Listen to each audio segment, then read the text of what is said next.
Hi friends, ఈ parcel from Kalahasti నుంచి వచ్చింది.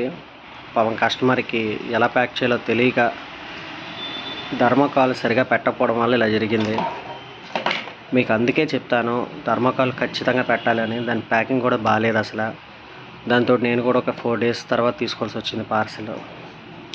ఇలా ఇరిగిపోయి కండిషన్ ఉంది. తీరా చూస్తే దాని బాటమ్ అసలు థర్మోకాలే లేదు.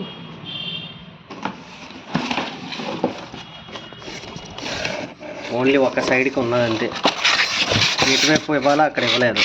ఇంకా మరి అది ఎక్కడ మిగులుతుంది? డబ్బులు పోగొట్టుకుండడమే ఫ్రెండ్స్, ఇవన్నీ డబ్బులు పోగొట్టుకోవడమే.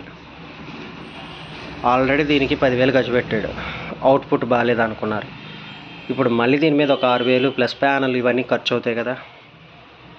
క్యాబినెట్ సైజు ఇవన్నీ చూసుకున్నా సరే ఎక్కడ ఎటు పరిస్థితుల్లో కూడా అసలు ఇంత దారుణంగా ప్యాకింగ్ చేయకండి. పార్సల్ అయిపోయినా పర్లేదు, ఇలా ప్యాకింగ్ చేయడం వల్ల ఏమవుతుందంటే మొత్తం కస్టమర్కే ఇబ్బంది. లోపల డిస్ప్లే ఊడిపోయింది, బ్లూటూత్ ప్యానల్ లేదు, అన్నీ ఊడిపోయి ఉన్నాయి. వాళ్ళు రఫ్ హ్యాండ్లింగ్ చేస్తారు, నీట్గా తీసుకొచ్చి నీట్గా వచ్చేటట్టు రాదు. ఇది మీకు ఎందుకు చూపిస్తున్నానంటే ఎవరికైనా పార్సల్ చేసేటప్పుడు కొంచెం జాగ్రత్త చేస్తారని. అండ్ ఈ నాబ్స్ ఉంచకూడదు ఎప్పుడు, ఈ నాబ్స్ తీసేయాలి.